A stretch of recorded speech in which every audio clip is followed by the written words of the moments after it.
ইমানের কিছু নাই। ইমানের কিছু আছে? নবীজি আপনার আমার কলিজার টুকরা নবী, মদিনাওয়ালা নবী, কামলিওয়ালা নবী, নবী মুহাম্মদুর রাসূলুল্লাহ সাল্লাল্লাহু আলাইহি ওয়াসাল্লাম বলেন যে নামাজ ছেড়ে দিল সে কুফরি করলো। মুমিন আর কাফিরের মধ্যে পার্থক্যকারী বস্তুই হলো নামাজ। এই বক্তব্য আমার নয়, নবীজি দিয়েছেন। নবীজি বলেন যে নামাজ আদা করলো সে মুমিন হয়ে গেল, আর যে নামাজ ছেড়ে দিল সে কাফির হয়ে গেল।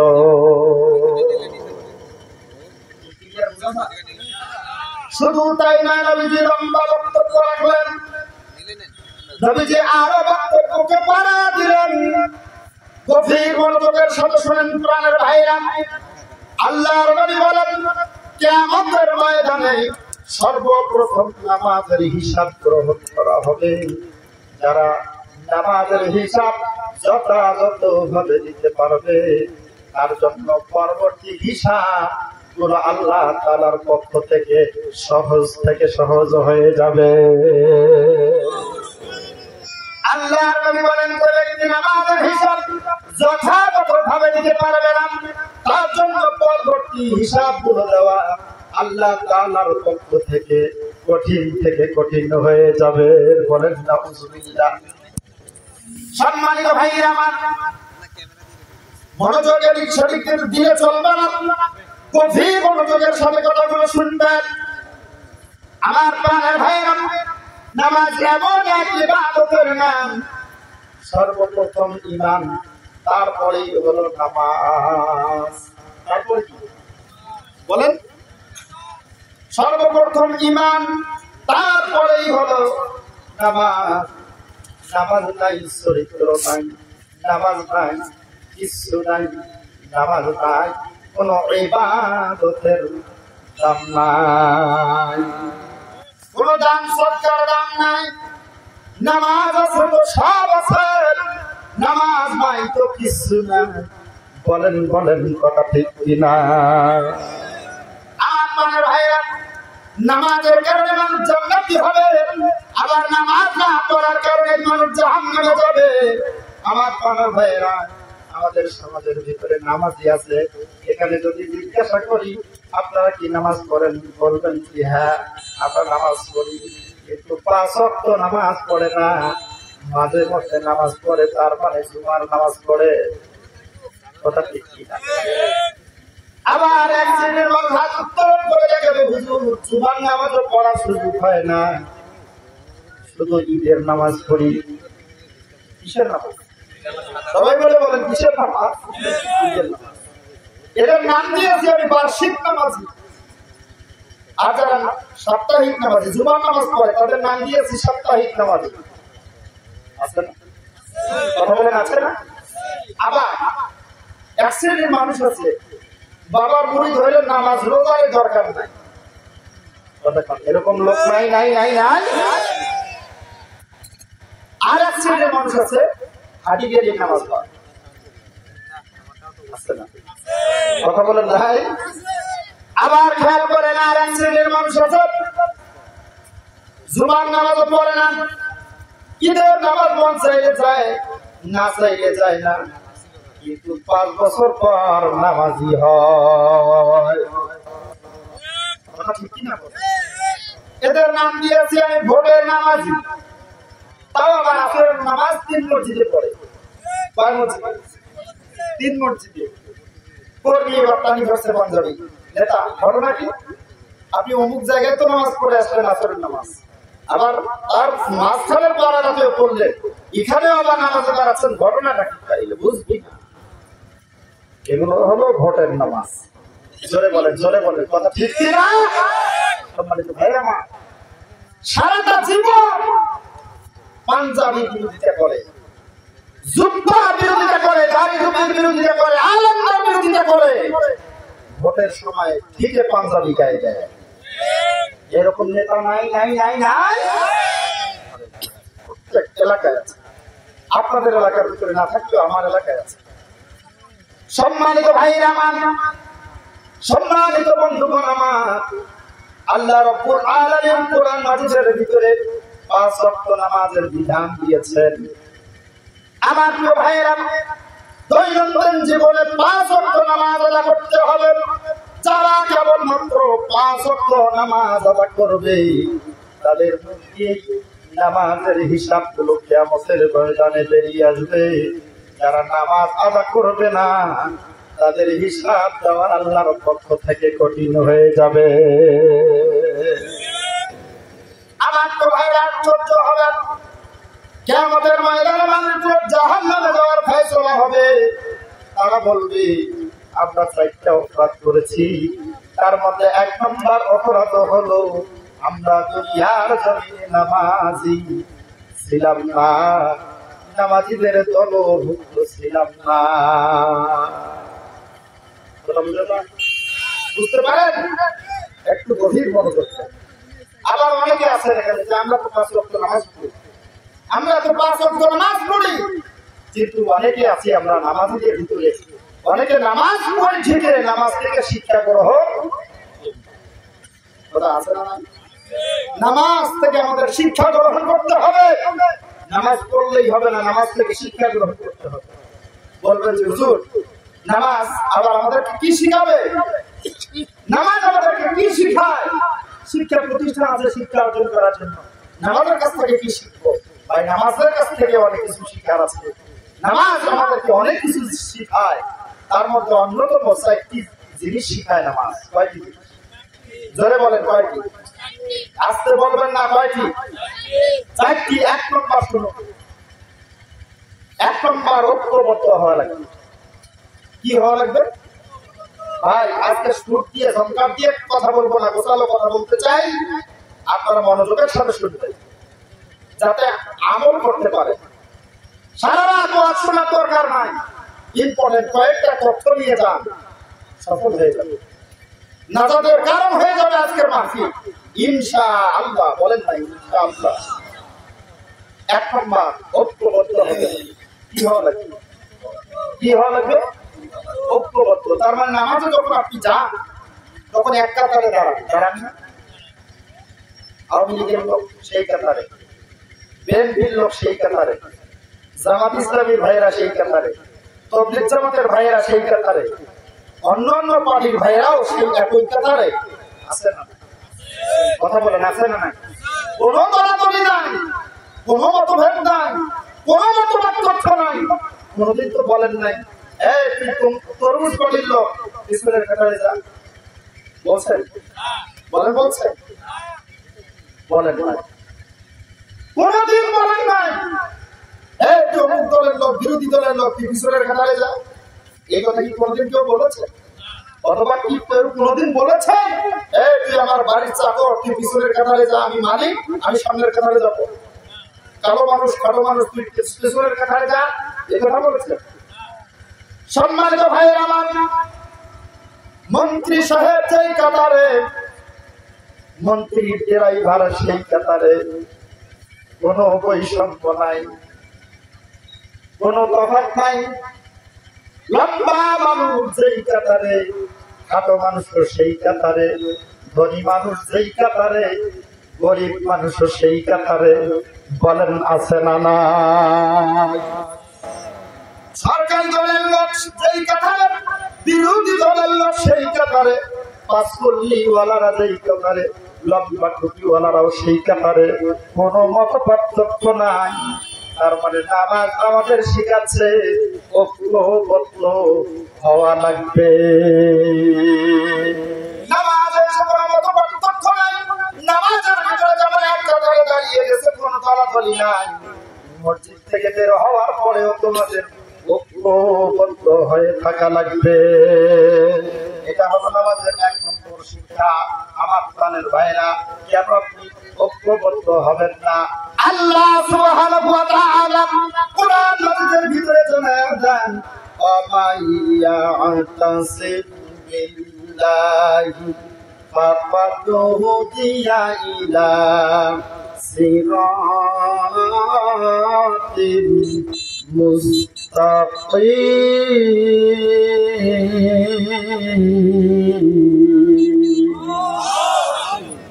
আমরা প্রতিদিন প্রতি রাকাত প্রতি ওয়াক্ত নামাজের ভিতরে বলি ইহদিনাস সিরাতাল মুস্তাকিম, বলেন না? ইমাম সাহেবরা বলেন ইহদিনাস সিরাতাল মুস্তাকিম, মুসল্লি সাহেব বলেন ইহদিনাস সিরাতাল মুস্তাকিম। প্রত্যেকে আমরা প্রতিদিন প্রতি রাকাত নামাজের ভিতরে এই আয়াতটা পড়ি। কোনদিন তো ইমাম সাহেব সূরা ফাতিহা বাদ দিয়ে পড়েন নাই, পড়েছেন না? বাদ দিয়ে পড়েছেন? বাদ দিয়ে পড়েন নাই। তার মধ্যে কি ইহদিনাস সিরাতাল মুস্তাকিমটা বাদ দেয়? প্রতিদিন ইমাম সাহেব পড়েন সোজা পথ চাই। এটার অর্থ কি? আল্লাহ সিরাতাল মুস্তাকিম চাই। সুবহানাল্লাহ বলেন, আরো জোরে কোন। আমার আল্লাহ সুবহানাহু ওয়া তাআলা জানায়, বান্দা আমার প্রতিদিন প্রতি রাকাত নামাজের ভিতরে তুমি বলো ইহদিনাস সিরাতাল মুস্তাকিম। আল্লাহ সোজা পথ চাই, সঠিক পথ চাই। আমরা ভ্রান্ত পথ চাই না, জাহান্নামের পথ চাই না। যে পথে চললে পরে জান্নাত পর্যন্ত যাওয়া যাবে, সেই পথে যেতে চাই, সেই পথের সন্ধান চাই। আমার আল্লাহ রব্বুল আলামিন ডাকিয়ে সূরাতুল আল ইমরানের ভিতরে জানায়া দেন, বান্দা আমার সোজা পথ চাও, সিরাতাল মুস্তাকিম চাও, জান্নাতের পথ চাও। আমি আল্লাহ তাআলা জানায়া দিলাম, সংঘবদ্ধ হয়ে যাও, ঐক্যবদ্ধ হয়ে যাও, হয়ে যে আমি আল্লাহ তাআলা বিধি বিধান মেনে নাও। ওটাই হলো সিরাতাল মুস্তাকিম। জোরে জোরে বলেন সুবহানাল্লাহ। সম্মানিত ভাইরা আমার, গভীর মনোযোগ চাই। এবার আল্লাহ রাব্বুল আলামিন তার আগে সূরাতুল আল ইমরানের ভিতরে জানায় দেন, ওয়া'তাসিমু বিহাবলিল্লাহি জামিআন ওয়া লা তাফাররাকু।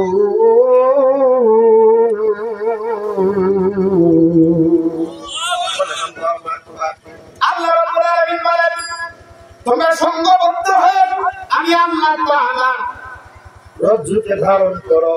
অর্থাৎ হাবলুন দ্বারা আল্লাহ তাআলা কোরআনুল কারীমকে বুঝিয়েছেন, কোরআনুল কারীমকে ধরো, বিচ্ছিন্ন হয়ো না। ওটাই হলো সিরাতাল মুস্তাকিম। জোরে জোরে বলেন সুবহানাল্লাহ। বলেন তো ভাইরা আমার, ঐক্যবদ্ধ হওয়ার দরকার আছে না? না। ঐক্যবদ্ধ না থাকবার কারণে একবার ফিলিস্তিনে মুসলমানেরা মার খায়, একবার আরাকানি মুসলমানেরা মার খায়, আর একবার কাশ্মীর চেচনিয়া বসনিয়ার ভিতরে মুসলমানেরা মার খায়। এর আগে ঐক্যবদ্ধ না থাকবার কারণে টুপিওয়ালা দাড়িওয়ালাদের মার বাংলাদেশে হয়েছে। কথা বলেন না কেন? ঐক্যবদ্ধ না থাকবার কারণে আমার প্রিয় ভাইরা প্রথম পর্যায়ে জামাত ইসলামীকে ধরলো, তাদেরকে মার দিল। তারপরে হেফাজত ইসলামকে ধরলো, তাদেরকে মার দিল। বিএনপিকে ধরলো, তাদেরকেও বাদ দিল না। কথা বলেন না কেন? তাদেরকেও বাদ দেওয়া হয় না। এক পর্যায়ে বেশি লাফালাফি শুরু করলো। আমার প্রাণের ভাইরা মনোযোগের সাথে শুনবেন, মন খারাপ কেউ করবেন না। আমার পাঁচ পল্লী ওয়ালারা, আমার প্রাণের ভাইরা মাইর খাওয়া শুরু হলো। দেখেন নাই? তারা যখন মাইর খাওয়া শুরু হলো, এ জাতি বুঝতে পারলো এক এক করে সবাইকে মারবে। বুঝা পড়ে ঐক্যবদ্ধ হয়ে গেল। আমার প্রাণের ভাইরা যখন ঐক্যবদ্ধ হয়ে রাজপথে বুকে কাঁচা রক্ত ঢেলে দেওয়ার জন্য মানসিক প্রস্তুতি গ্রহণ করলো, তখন স্বৈরাচার বাংলার জমিন ছেড়ে দিয়ে পালিয়ে গেল। কথা বলেন ঠিক কিনা? এই জন্য আমার আল্লাহ সুবহানাহু ওয়া তাআলা ঐক্যবদ্ধ হওয়ার কথা বলেছেন। কেন ঐক্যবদ্ধ হবা না? কেন ঐক্যবদ্ধ হবা না? আমার প্রিয় ভাইয়েরা, ওই সিরিয়ার কথা বলি। গত 2 দিন আগে সিরিয়ার মুসলমানদের বিজয় হয়েছে। সেখানে 54 বছর স্বৈরাচার শাসন করেছে। আমার প্রাণের ভাইরা, লক্ষ লক্ষ মানুষকে হত্যা করেছে। ওই সিরিয়ার স্বৈরাচারও বাংলাদেশের স্বৈরাচারের মতো পালিয়ে গেছে। জোরে বলেন আল্লাহু আকবার। সিরিয়া মুসলমানদের বিজয় হয়েছে, আল্লাহ আমাদের বিজয় হয়েছে। আমার বিশ্বাস বাংলাদেশেও আজ হোক আর কাল হোক, স্বৈরাচারের যখন পতন হয়েছে, কোরআনওয়ালাদের বিজয় হবে, টুপিওয়ালাদের বিজয় হবে। হবে কি হবে না? আমি বিশ্বাস করি এই বাংলাদেশে আমরা সব ভণ্ডদেরকে দেখেছি, মামা দেখেছি, ভাবি দেখেছি, বুবু দেখেছি, বাবা দেখেছি। শুধু দেখা বাকি আছে আল্লাহর কোরআন। আল্লাহ কোরআন দেখার বাকি আছে। আমার ভাইরা, আমার বিশ্বাস কোরআন হাদিস থেকে আপনারা গবেষণা করে কথাগুলো বের করতে পারবেন। আমার ভাইরা, শান্তি, মুক্তি, নিরাপত্তা বাবা দিতে পারবে না, স্বামী দিতে পারবে না, মামা দিতে পারবে না। শান্তি, মুক্তি, নিরাপত্তা ভাবি দিতে পারবে না, বুবু দিতে পারবে না। শান্তি, মুক্তি, নিরাপত্তা পেতে হলে আল্লাহর কোরআন লাগবে। ঠিক কিনা বলেন? আল্লাহর কোরআনের শাসন দেখতে চাই। রব্বুল আলামিন আমরা একটা বার আমাদের জীবন দশায় কোরআনের শাসন চোখে দেখতে চাই। লাল সবুজের পতাকার সাথে কালিমার পতাকা পথ পথ করে বাংলার জন্য উড়বে, এই দৃশ্য চোখে দেখতে চাই। আল্লাহ তুমি কবুল আর মঞ্জুর করে নাও। বলেন আমিন। বলেন আমিন। কারা কারা দেখতে চান? আমার আল্লাহ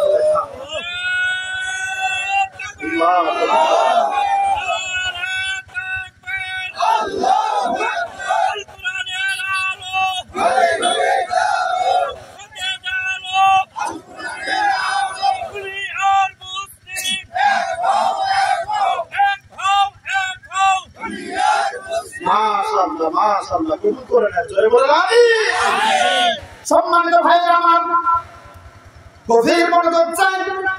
তাহলে নামাজ আমাদেরকে 1 নম্বর শিক্ষা দিচ্ছে, ঐক্যবদ্ধ হওয়া লাগবে। আমার প্রাণের ভাইয়েরা, এই ভূখণ্ড রক্ষার জন্য ঐক্যবদ্ধ হওয়া লাগবে। কোরআনের ইজ্জত রক্ষার জন্য ঐক্যবদ্ধ হওয়া লাগবে। তার মানে হলো কোরআনের রাজ কায়েমের জন্য ঐক্যবদ্ধ হওয়া লাগবে। সব জায়গায় ঐক্যবদ্ধ হলে বিজয় মুসলমানদের হবে। নামাজ আমাদের 4টা জিনিস শিখায়। 1 নম্বর ঐক্যবদ্ধ হওয়া লাগবে। 2 নম্বর ভাইয়ের আমার, মন খারাপ করবেন না, ভালো করে বুঝবেন, ভালো করে একটু জবাব দেওয়ার চেষ্টা করবেন। 2 নম্বর নামাজ আমাদের শিখাচ্ছে একজন ইমাম বানাতে হবে। কি বানাতে হবে? সবাই মিলে বলেন, কি বানাতে হবে? একজন ইমাম বানাতে হবে। ইমাম যখন আমরা বানাই তখন নিদারিয়ে ইমাম বানাই? কথা বলেন না। আচ্ছা, নামাজ 5 ওয়াক্ত পড়ে না, গাঁজা খায় 5 ওয়াক্ত, এমন ইমাম বানাই? এমন ইমাম বানাই না। সুদের উপর টাকা লাগায়, এটা বানাই? এটাও বানাই না। ঘুষ খায়, এটা কি ইমাম বানাই? ভালো করে বুঝবেন। মসজিদের 2 রাকাত ফরজ নামাজের ইমাম, জুমার নামাজের ইমাম আমরা যখন নিয়োগ দেই, এই কাজটা কিন্তু আমরা দারুণ পাই। অন্তত উত্তরবঙ্গের মানুষ এই কাজটা খুব পায়। 2 রাকাত নামাজের ইমাম আমরা বানানোর জন্য কত কি না দেখি। বিয়ে করছে কিনা সেটা দেখি, বিয়ে করে থাকলে বাচ্চা হয়েছে কিনা, বাচ্চা নামাজ পড়ে কিনা সেটাও দেখি। ইমাম সাহেবের সূরা কেরাত কেমন, কণ্ঠ কেমন, তেলাওয়াত কেমন, সব দেখি। সুন্দর করে বোঝাতে পারে কিনা সেটা দেখি। ইমাম সাহেবের চরিত্র কেমন, সব কিছু দেখে একজন ইমাম বানায়। আচ্ছা ভাই আমার, একটু বুঝে থাকলে বলেন তো, ইমাম মানে কি? সবাই মিলে বলে। এটা আমাকে বলা লাগলো না, এই এলাকার মানুষের সচেতন মানুষ। ইমাম মানে কি তাও বলতে পারে। মাশাআল্লাহ, আল্লাহ কবুল করুন, জোরে বলেন আমিন। ইমাম মানে নেতা। মসজিদে 2 রাকাত নামাজের ইমাম বানাতে এত কিছু দেখলেন, ইউনিয়ন পরিষদের মেম্বার চেয়ারম্যান বানাতে এটা দেখার দরকার নাই? নাই? এবার বলেন এমপি বানানোর জন্য এত কিছু দেখার দরকার নাই? মসজিদের ইমাম যেভাবে নির্বাচন করি সেভাবে যদি আমরা সমাজের ইমামগুলো নির্বাচন করতে পারতাম, মসজিদে যেমন কোন প্রকার নয়েজ হয় নাই, সুন্দর একটি পরিবেশ হয়েছে, আমার সমাজের ভিতরে তেমন পরিবেশ কায়েম হয়ে যেত। কথা বলে আমার কান ভাইরা এটা না দেখবার কারণে গরিব মানুষের অধিকার নষ্ট হয়, তাই না? কাঠ খায়, রিলিফ খায়, সিলিপ খায়, ব্রিজের রড মেরে দিয়ে বাঁশ দিয়ে ব্রিজ বানায়। কথা ঠিক বলেন, কথা ঠিক। এবার আসেন, শেষ পর্যন্ত আমি গবেষণা করে দেখলাম এগুলো তো খায়, এত ক্ষুধা, ইট খায়, বালু খায়, সিমেন্ট খায়, ওয়া খায়, তাই না? শেষ পর্যন্ত এদের যাচাই বাছাই করে দেখলাম এরা এখন পায়খানা পর্যন্ত খায়। কি খায়? পায়খানা খায়।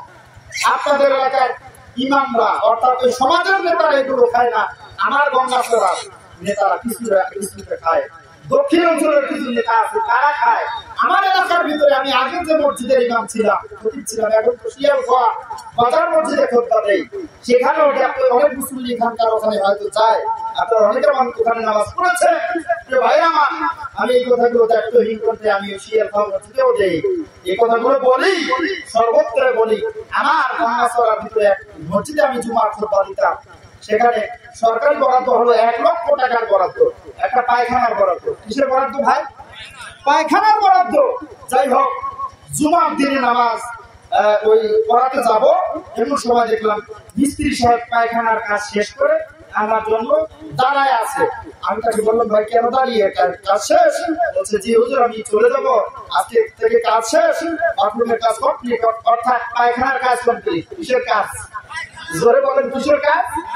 আমি বললাম যে ভাই আজ থেকে তাহলে বিদায়, বলেন আপনি তো বিদায় নেবেন, তো আমাকে একটু হিসাব দিয়ে যান, আমি তো পায়খানার কাজটা পেয়েছি একজন মেম্বারের মাধ্যমে, মেম্বার পেয়েছে চেয়ারম্যান সাহেবের মাধ্যমে, যাই হোক 1 লক্ষ টাকার কাজ, এটা একটু ক্যালকুলেটর দিয়ে একটু হিসাব মিলায়া যায়, কোন কোন খাতে কত টাকা ব্যয় হয়েছে। কাজ আমাকে বোঝা নেওয়া লাগবে না ভাই? বলেন না, বলেন বুঝে নেওয়া লাগবে না? আমি এবার ক্যালকুলেটর টিপা শুরু করছি, নিয়ে এবার এক এক করে হিসাব করে দেওয়া শুরু করছে। ভাই দেখলাম 25,000 টাকার উপরে যায়। আমি এক পর্যায়ে বললাম যে ক্যালকুলেটরের সমস্যা হলো নাকি? না, ক্যালকুলেটর মনে হয় ডিস্টার্ব দিচ্ছে। এবার হাতে আল্লাহ তাআলা আঙ্গুল তো দিয়েছে, এই গিটার গুলো দিয়েছে, এখানে হিসাব করা শুরু করলাম। ভাই বলেন এবার এখানে যখন হিসাব মিলাতে শুরু করলাম 25,000-এর উপরে আগায় না। আমি বললাম ক্যালকুলেটরের না হয় সমস্যা হয়েছে, আমার মাথার তো সমস্যা হয় নাই, আমার হাতের আঙ্গুলের তো সমস্যা হয় নাই, তার মানে 1 লক্ষ টাকার কাজ হলো মাত্র 25,000। খাইলো কয় হাজার? সবাই মিলে বলেন কয় হাজার? 75। সর্বশেষ সেদিন আমার অন্য বক্তব্য দেওয়ার কথা ছিল, মসজিদের মেহরাবে দাঁড়িয়ে আমার বক্তব্য ঘুরাই নিতে হলো। সেদিন দাঁড়িয়ে মুখ ফিরায়া জনগণের সামনে, মুসল্লিদের সামনে এই বক্তব্য আমাকে রাখতেই হলো। আগে জানছিলাম কাঠ খায়, রিলিফ খায়, বয়স্ক ভাতা খায়, বিধবা ভাতা খায়, তারপরে রড খায়, তারপরে হলো সিমেন্ট খায়, বালু খায়। আজকে দেখলাম আমার সমাজের নেতারা পায়খানা পর্যন্ত খায়। আমার পুরো বলেন কথা ঠিক না? কেন ভাই, কেন খায়? আমরা ইমাম যেভাবে নির্বাচন করতে হয়, ঠিক সমাজের ইমামগুলো নির্বাচনের ক্ষেত্রে এত কিছু দেখি না, এই জন্য তারা এগুলো খেয়ে ফেলে। পায়খানা পর্যন্ত খায়। এদেরকে চিহ্ন দিতে হবে, এদেরকে লাল কার্ড দেখাতে পারবেন, পারবেন, পারবেন। সম্মানিত ভাইয়েরা, আল্লাহ সুবহানাহু ওয়া তাআলা নামাজের মাধ্যমে 4টা শিক্ষা দিলেন। 1 নম্বর শিক্ষা হলো ঐক্যবদ্ধ হওয়া লাগবে। 2 নম্বর শিক্ষা হলো একজন ইমাম বানাতে হবে। কি বানাতে হবে বলেন ভাই আমার? একজন ইমাম বানাতে হবে। এই ইমাম মসজিদের ইমাম যেমন হবে, সমাজের ইমামও তেমন বানাতে হবে। আমার ভাইয়া 3 নম্বর শিক্ষা নামাজ দিচ্ছে। ইমাম যদি ভুল করে তাহলে লুকমা দিতে হবে। কি দিতে হবে বলেন? লুকমা দিতে হবে। ইমাম সাহেব এবার ভুল করেছে, আল্লাহু আকবার তাকবীরে তাহরিমা বেঁধেছে, বাজার করে সূরাতুল ফাতিহা আগে পড়ে নাই, শুরু করেছে সূরা ইয়াসিন। মানবেন নাকি বলেন? মানবেন না। একদিন যদি সূরা ইয়াসিন আগে পড়ে তাহলে কি মানবেন? আল্লাহু আকবার বলে সংশোধন করবেন। এবার ইমাম সাহেব সূরাতুল ফাতিহা শুরু করেছেন, আলহামদুলিল্লাহি রাব্বিল আলামিন মালিকি ইয়াউমিদ্দিন পড়েছে। একটা মাঝখানে মনে হয় আয়াত বাদ দিচ্ছে। মানবেন নাকি বলেন? এটাও মানবেন না। একটা আয়াত যদি সূরা ফাতিহার বাদ দেয় তাও মানবেন না। আবার আল্লাহু আকবার বলবেন কি বলেন? সম্মানিত ভাইরা আমার, আবার আল্লাহু আকবার 2 বার সতর্ক করলেন। তৃতীয়বার যদি মাগরিবের নামাজ 3 রাকাতের জায়গায় ফতোয়া দেয়, নামাজ যতই পড়বেন ততই সওয়াব। এই জন্য আজকে আমি নিয়ত করেছি 3 রাকাত পড়াবো না, 4 রাকাত পড়াবো। মানবেন নাকি বলেন? মানবেন না। এবার ইমাম সাহেব যদি 4 রাকাত পড়ায়, আল্লাহু আকবার বলে সংশোধন করে দিলেন। 3 বার সংশোধন করলেন। চতুর্থবার যদি ভুল করে, একই নামাজের ভিতরে ইমাম সাহেব যদি ভুল করে, তাহলে ওই ইমামের জায়গায় থাকতে পারবে না। মাসআলার কিতাবের ভিতরে এসেছে, ওই ইমামের জামার কলার ধরে, জুব্বার কলার ধরে পিছনের কাতারে নিয়ে আসতে হবে। আপনি মুসল্লির ভিতরে ভালো জানেন, আপনাকে সামনে গিয়ে বাকি নামাজ সুসম্পন্ন করা লাগবে। কথা বলেন ঠিক কিনা? আমার ভাইয়েরা, এক নামাজের ভিতরে ইমাম সাহেব যদি 3 বার 4 বার ভুল করে, 3 বার পর্যন্ত মানবেন, 4 বার যদি ভুল করে মানবেন না। জামার কলার ধরে, জুব্বার কলার ধরে পিছনের কাতারে নিয়ে আসবেন। এটা আমাদের 3 নম্বর শিক্ষা। এবার বলে সমাজের নেতা গুলো যদি এভাবে ভুল করে, সমাজের ইমাম গুলো যদি এভাবে ভুল করে, তাহলে তাদের বিরুদ্ধেও মিছিল করার দরকার আছে না? এটা হলো আমাদের 3 নম্বর শিক্ষা। 4 নম্বর শিক্ষা নেন ভাইয়ের আমার, মাথা দিয়েছেন, মাথা ঠেকাইতে হবে তার কাছে। আমার ভাইরা, কোন বাবার কাছে মাথা ঠেকানো যাবে না। যাবে নাকি বলেন? আরো জোরে বলেন, যাবে নাকি?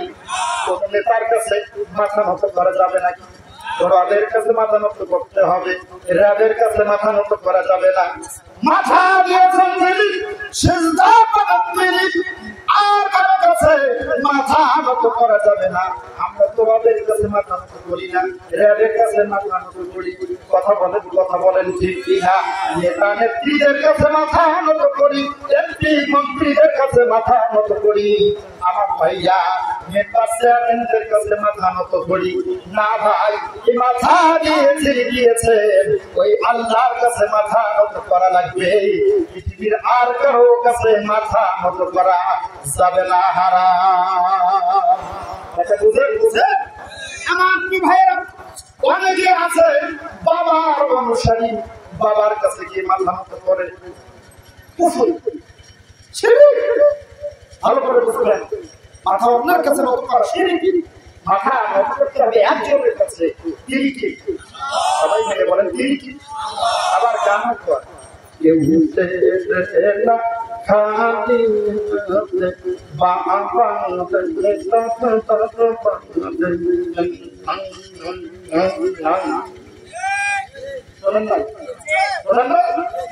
বাবার দরবার থেকে নাকি কেউ খালি হাতে বেরো না।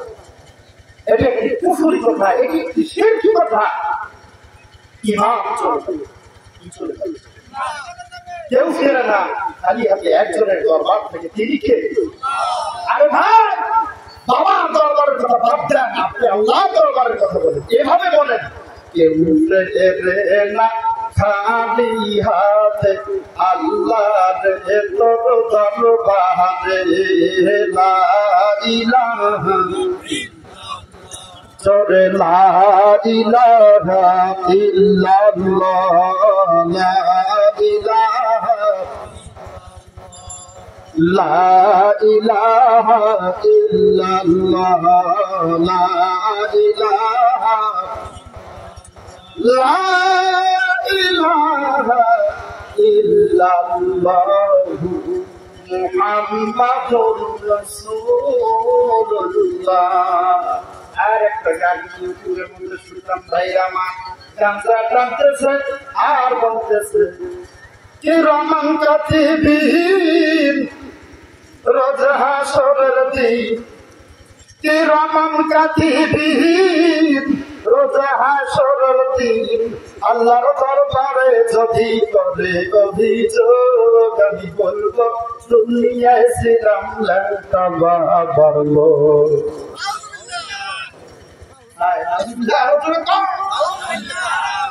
কিরামান কাতিবিন রোজ হাসরের দিন, কিরামান কাতিবিন রোজ হাসরের দিন, আল্লাহর দরবারে যদি করে অভিযোগ আমি বলবো দুনিয়ায় ছিলাম তারা বাবার লোক।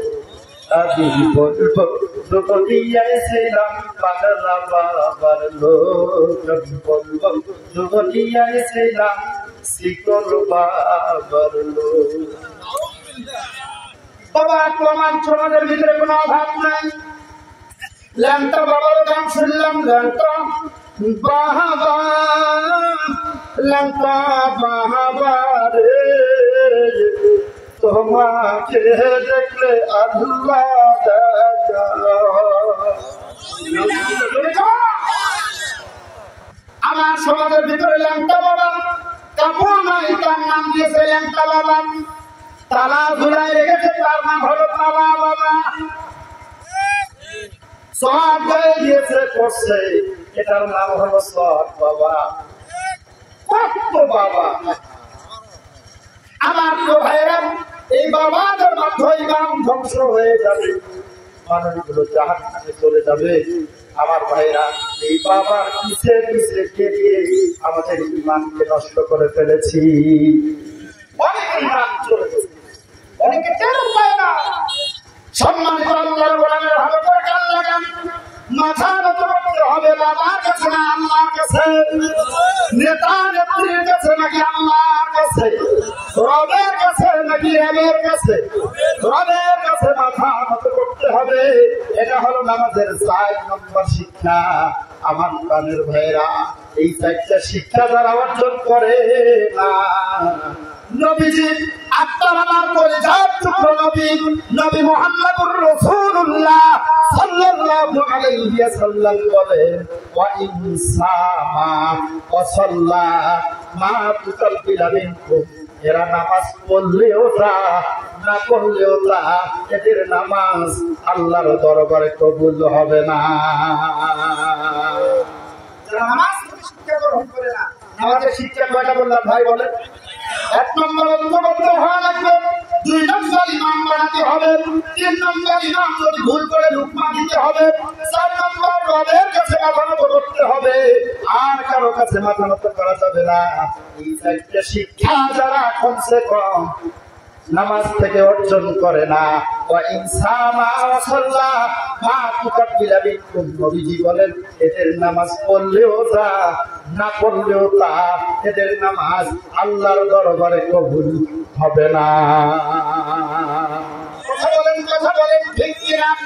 মুসলমান ভাইয়ারে আমার, মুসলমান বন্ধুরারে আমার, গভীর বলতে চাই মানুষ পুরো জাহান্নামী হবে 4টা অপরাধের কারণে। তার মধ্যে 1 নম্বর অপরাধের নাম ক্বালুলাম নাকু মিনাল মুসাল্লিন।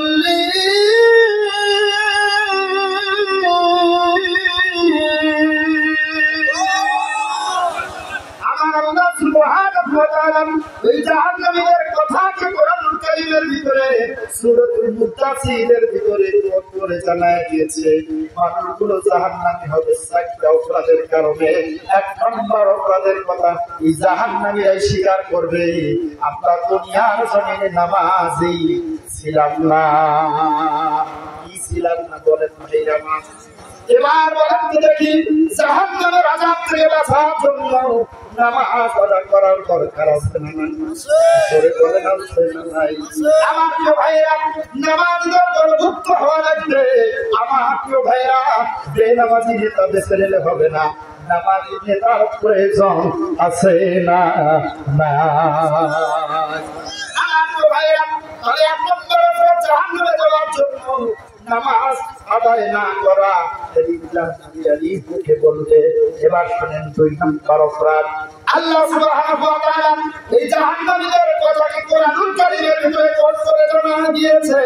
ওই জাহান্নামীরা সেদিন 2 নম্বর অপরাধের কথা স্বীকার করবে, বলবে ওয়ালাম নাকুনু তাঈমুল মিসকিন।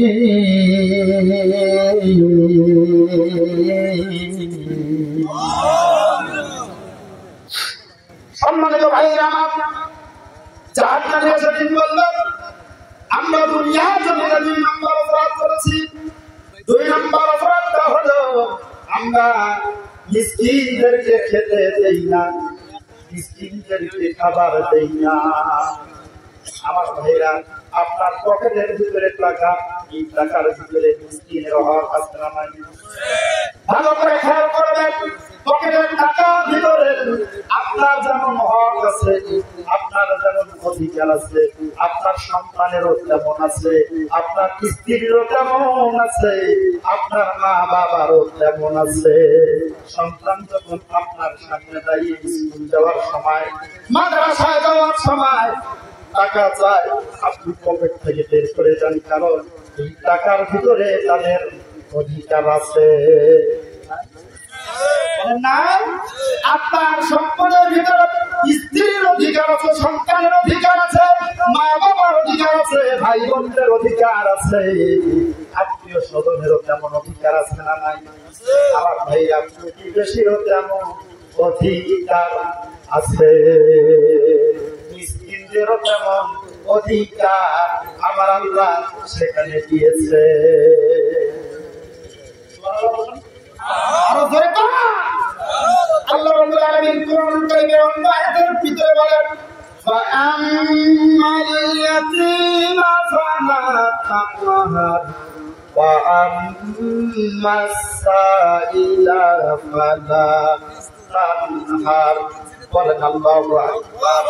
খবরদার এদিকে গলা ধাক্কাবে না, এদিকে কষ্ট দিবে না।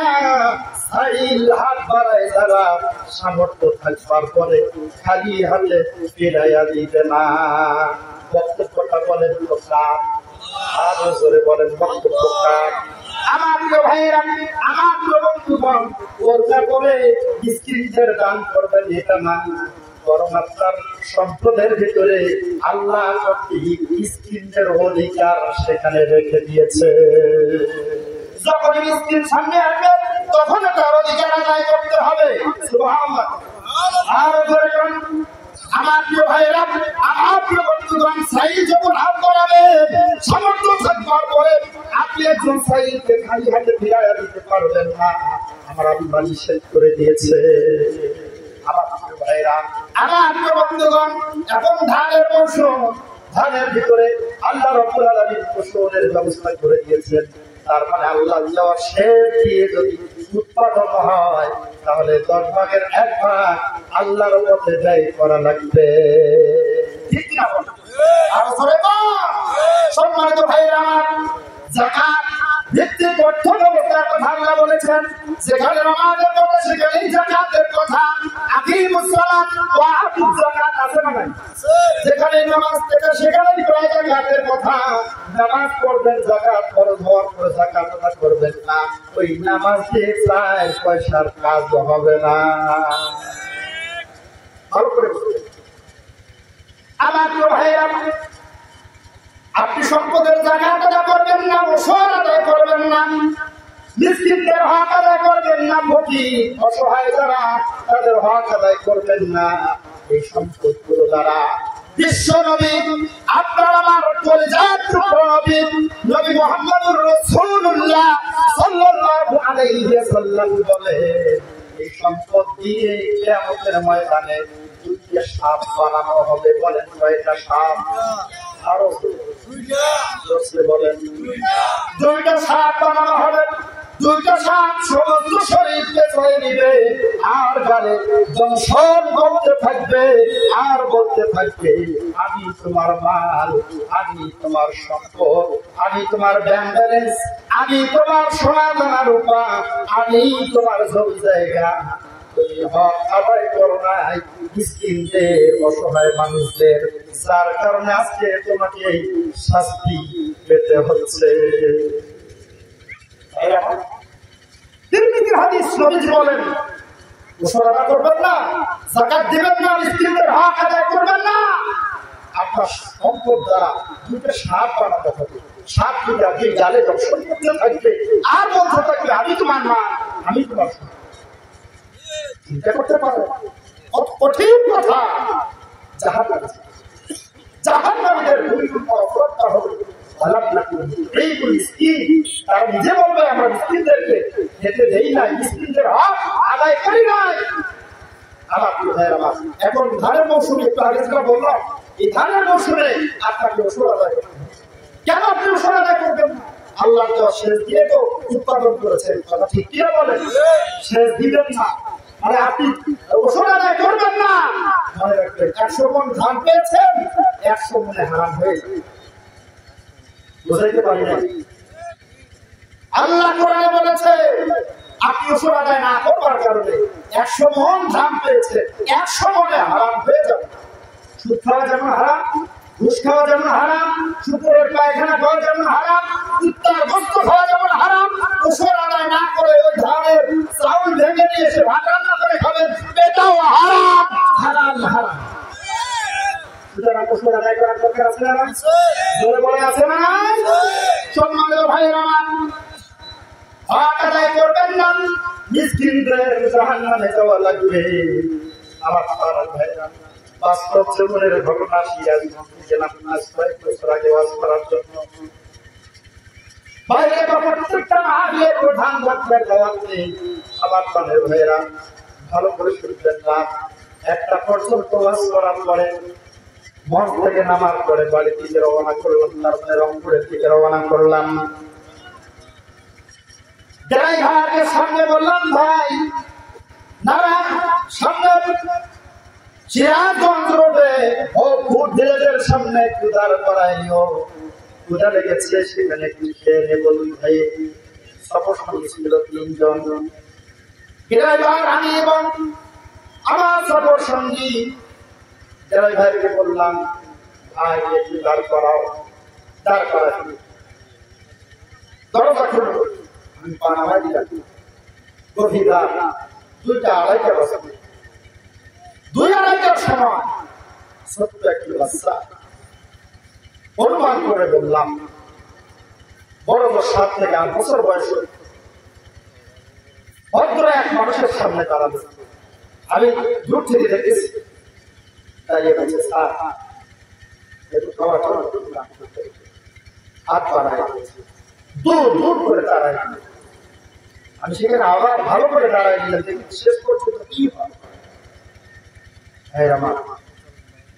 আবার বাচ্চাটি এসে পেটের কাপড় তুলে সামনে দেখিয়ে দিচ্ছে খাওয়ার জন্য হাত বাড়ায়। এমন একটা সিনারি আমার এই মুহূর্তে চোখের মধ্যে ভেসে আসলো, যেটা বলতেও আমার খারাপ লাগছে, চোখের পানি বেরিয়ে যাচ্ছে।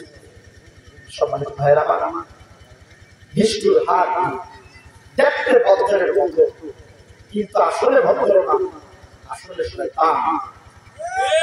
এরকম লোক নাই? নিষ্ঠুর হাত ধাক্কা দিল, সামনে একটা তিল আছে, মাথাটা বাইরে খেয়ে মাথা থেকে রক্ত বেরিয়ে সন্তান মাথা চিপায় চলল। আর কি করি না, মারলেন কেন? রক্ত বের করলেন কেন? মাথায় ফোটায় দিলেন কেন? সত্যিকার মান করি না আমি একটা বাবা হারায় কি হারাই? জোরে বলেন কি হারাই? বাবা। সম্মানিত ভাইয়ের আমার, চোখে পানি ধরে রাখতে পারলাম না, দৌড় দিয়ে গিয়ে করে দৌড়ায় নিলাম। যখন আমার কানের মধ্যে সুর চলে আসছে এটি, তখন আর মেনে নিতে পারলাম না। সম্মানিত ভাইয়েরা আমার, সম্মানিত বন্ধুরা আমার, এবার সেই মুহূর্তের প্রেক্ষাপট খারাপ। যদি তাদেরকে কিছু বলি, হক কথা বলি, তাহলে আমার হাত করা পড়ায় দিয়ে জেলখানা পাঠায় দিবে। কথা বলে হক কথা তো সব জায়গায় বলা যায় না, বলার পরিবেশ নাই, কারণ জালিমরা সেই সময় ক্ষমতা। সম্মানিত ভাইয়েরা আমার, সম্মানিত বন্ধুরা আমার, আমি আমার ভাষায় তার শুধু এতটুকু বললাম, এই সন্তান গায়ে আঘাত করেছে, মাথা ফাটাই দিয়েছে, কিন্তু গিয়ে রক্ত বেরিয়ে আসছে, সে একটা এতিম। যদি আপনার সন্তান এতিম হয় আর অন্য কেউ যদি আচরণ করে, বলেন আপনি যদি জানতে পারেন আপনার কেমন লাগবে? একটাবার চিন্তা করুন ভাই আমার, আপনি কার গায়ে আঘাত করেন, কাকে আপনি ধমকান, কাকে আপনি বিতাড়িত করেন, কাকে আপনি বঞ্চিত করেন, আপনি তো মৃত্যুর পরে আপনার সন্তান এতিম হবে। আপনার সন্তানকে এরকম আচরণে শিখায়। কথা বলেন কথা দেখি না? খবরদার এতিমদের গায়ে হাত দিবেন, মিসকিনদেরকে অধিকার থেকে বঞ্চিত করবেন। আমার আল্লাহ কোরআনে বলেছে, এতিমদেরকে মিসকিনদেরকে অধিকার থেকে বঞ্চিত করবেন, জাহান্নামে ঠিকানা হবে। নিজ মুখে সেদিন স্বীকার করবেন আমরা 4টা অপরাধ করেছি, তার মধ্যে 2 নম্বর অপরাধটা করেছি মিসকিন। আমরা দুনিয়ার জমিনে মিসকিনদেরকে খেতে দেই নাই, যার কারণে আজকে জাহান্নামে হয়েছি। আমার তাহলে বুঝবেন, ভালো করে বুঝবেন, মিসকিনদেরকে খেতে দিতে হবে, তার মানে আপনার সম্পদের ভিতরে মিসকিনদের অধিকার আছে না নাই? জোরে বলেন আছে না নাই? সম্মানিত ভাইয়েরা আমার, সম্মানিত বন্ধুরা আমার, আর আমায় গভীর মনোযোগ চাই। সেদিন 3 নম্বর অপরাধ জাহান্নামীরা স্বীকার করে দেবে। 3 নম্বর অপরাধের কথা বলবেন। ও জান্নাতি ভাইয়েরা, আমরা দুনিয়ার জমিনে 3 নম্বর অপরাধ করেছি। وَكُنَّا نَخُوضُ مَعَ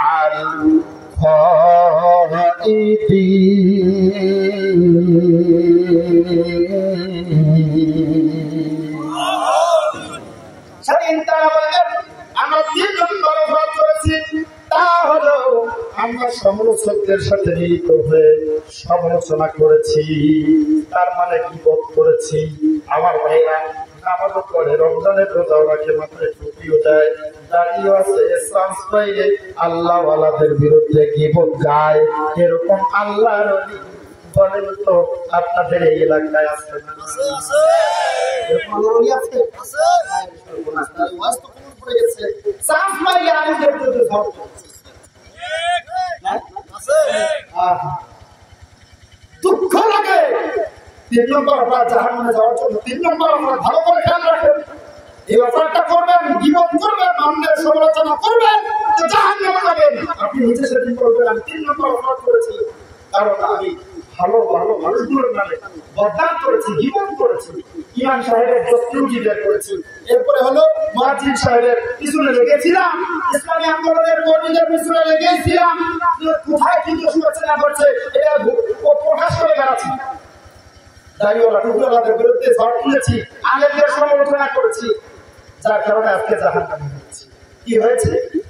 জোরে বলেন কি হয়েছে? আল্লাহ নবী বলেন আল গীবাতু আশাদ্দু মিনাল জিনা, জিনা থেকে নিকৃষ্ট কাজ হলো গীবত করা। তাই বোঝা যায়, কথা বোঝা যায়? আমরা গীবত করার অভ্যাস রাখি কি রাখি না?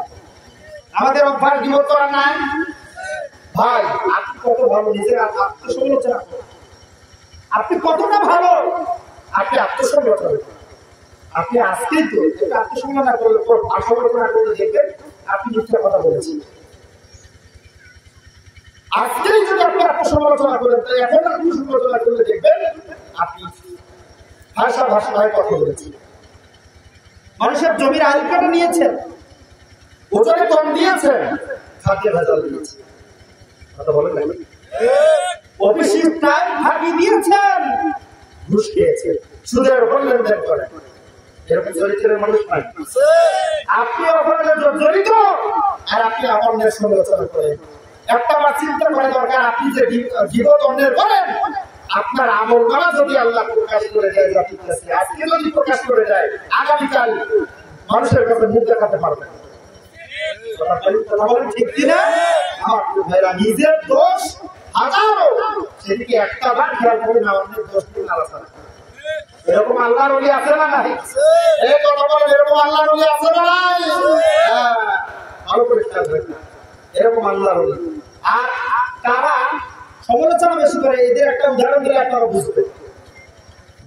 সমালোচনা বেশি করে তারা সমাজের পচা মানুষ যারা, কি মানুষ যারা? পচা মানুষ যারা, খারাপ মানুষ যারা, তারা সমালোচনা করে অনেক। এক গাছের ডালে বসেছে কাক, গাছের ডালে বসেছে কি কাক, মানে কাউয়া, চেনেন? হ্যাঁ, কাউয়া। নিচের ডালে বক, উপরের ডালে, ভাই ভালো করে শুনতেন, কাক বসেছে গাছের ডালে, আর উপরের ডালে বসেছে, নিচের ডালে বসেছে বক। এক পর্যায়ে কাক বককে বলছে, এ বক, তোর কি লজ্জা শরম লাগে না? কে কাকে বলছে ভাই? কাক বককে বলছে, এ বক, তোর কি লজ্জা শরম লাগে না? বক মানে বক সাদা, বকের শরীর কি সাদা না? আপনাদের এলাকার বক কি কালা? হ্যাঁ, লালমনিরহাটের ভাইদের বক সাদাই হয়, সারা বাংলাদেশের বক সাদা, ধবধবে সাদা। এবার কাক বককে বলছে, বক, তোর লজ্জা শরম লাগে না? কালো কালো পা নিয়ে সমস্ত সৃষ্টি করে, সমস্ত শরীর ধবধবে সাদা, পা গুলা কিন্তু বকের কালা, কালো না? এবার কাক বককে বলছে, কালো কালো পা নিয়ে তুই সমাজে চলিস কি করে? তোরে লজ্জা লাগে না? এখন বক চিন্তা করলো, পায়ের দিকে দেখলো, দেখার পরে বললো যে কি আর করবো ভাই, আল্লাহ আমার ছেড়া দিয়েছে, তাতে আলহামদুলিল্লাহ, আলহামদুলিল্লাহ আদা করা ছাড়া পথ আছে ভাই। একটু পরে বক চিন্তা করলো, কেউ পরে ডাল থেকে এমন আওয়াজ দিল, তার শরীরের দিকেও তো একটা তাকানো দরকার, কথা বলেন, কথা বলেন। এবার আস্তে আস্তে মাথা উঠাতে শুরু করেছে, দেখে উপরের ডাল থেকে কাক এমন কথাগুলো বলতেছে। এবার বক পড়তে শুরু করেছে, লা হাওলা ওয়ালা কুওয়াতা ইল্লা বিল্লাহ। আরে সর্বনাশ, যার মাথা চুল থেকে পায়ের তালু পর্যন্ত কালো, মাথা থেকে পায়ের তালু পর্যন্ত কালো, সে আমাকে এমন কথা বলতেছে। একটা বার ও নিজের শরীরের দিকে তাকায় নাই। এবার বলছে, বক বলছে, তুই কি একটা বার নিজেকে আয়নার সামনে দাঁড় করাইস নাই? নিজের শরীরের দিকে একটা বার তাকাস নাই? তোর তো মাথা আপনার থেকে পায়ের তালু পর্যন্ত কালো, আপনি আমার পা কালো সেটা দেখতেছিস। আর সমাজের সব থেকে কালো চরিত্রের মানুষগুলোই ভালো মানুষের নামে সমালোচনা করে বলতে হবে। সম্মানিত ভাইয়েরা আমার, জীবন করবেন না, জীবন করলে জাহান্নামে যাওয়া লাগবে। আল্লাহ রাব্বুল আলামিন কোরআন মাজিদের ভিতরে জানাইয়া দিয়েছেন, অকুন্না নাখুদু মাআল জাইদিন।